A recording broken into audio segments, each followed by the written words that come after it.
কে ওহু আলা কুল্লি শাইইন কদির। আল্লাহ বলেন, বান্দা পৃথিবীর সবচাইতে বড় ক্ষমতাধর, বড় শক্তিধর আমি আল্লাহ। সুবহানাল্লাহ কোন। আল্লাহর উপরে কি কোনো ক্ষমতাধর আছে?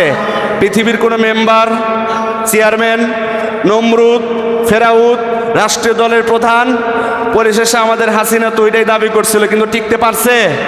ক্ষমতা কার? আরো জোরে বলেন, ক্ষমতা কার? সম্মানিত হাজিরিন, আল্লাহ রাব্বুল আলামিন সেই কথাই বলতেছেন, ইয়া আইয়ুহাল্লাযীনা আমানু হাল আদুল্লুকুম আলা তিজারা। আল্লাহ এখানে বলতেছেন ইয়া আইয়ুহাল্লাযীনা আমানু। আল্লাহ এই জায়গায় কিন্তু বলতে পারতেন ইয়া আইয়ুহান নাস, হে মানব জাতি, কিন্তু আল্লাহ কিন্তু তামাম পৃথিবীর মানুষদেরকে ডাক দেন নাই। আল্লাহ বলতেছেন ইয়া আইয়ুহাল্লাযীনা আমানু। সুবহানাল্লাহ কোন। আমাদের বাসায় যখন আমরা কাউকে ইনভাইট করি, আমাদের কিন্তু কিছু স্পেশাল গেস্ট থাকে, থাকে কি থাকে না? যে স্পেশাল গেস্টটা যদি আসে, তাকে একটু স্পেশালভাবে আপ্যায়ন করব, এমন নিয়ত থাকে না ভাই? আল্লাহ রাব্বুল আলামিন এখানে ডাক দিছে তাদের ঈমান আছে, যাদের ডাক পাইছে, তাদের ঈমান আনছে, যারা ডাক পাইছে হলো তারা। আল্লাহ রাব্বুল আলামিন পৃথিবীর কোনো মানুষকে ডাক দেন নাই, সরাসরি আল্লাহ রাব্বুল আলামিন ঈমানদারদের ডাক দিছেন। ঈমানদার। আচ্ছা, আমরা এখানে যারা আছি তারা ঈমানদার না বেঈমান? একটু জোরে বলেন। ঈমানদার। তার মানে কথাগুলি আল্লাহ রাব্বুল আলামিন আমাদেরকে বলতেছেন। সুবহানাল্লাহ কোন।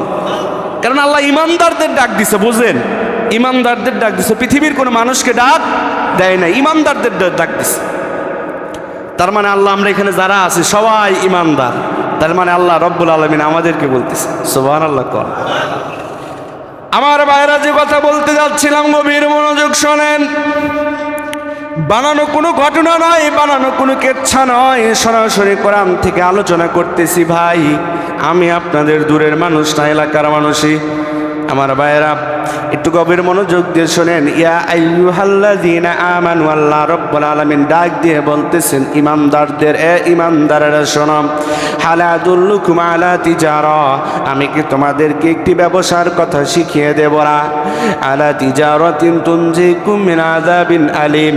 আল্লাহ বলতেছেন, বান্দা এমন একটা ব্যবসার কথা কি তোমাদেরকে শিখিয়ে দেব না, যে ব্যবসা করলে তোমরা কবরের আযাব থেকে মুক্তি পাবে? সুবহানাল্লাহ কোন। আচ্ছা, এমন ব্যবসা করা দরকার আছে না নাই?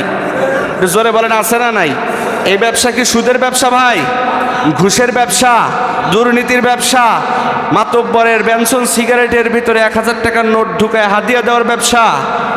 এই ব্যবসা হবে কার?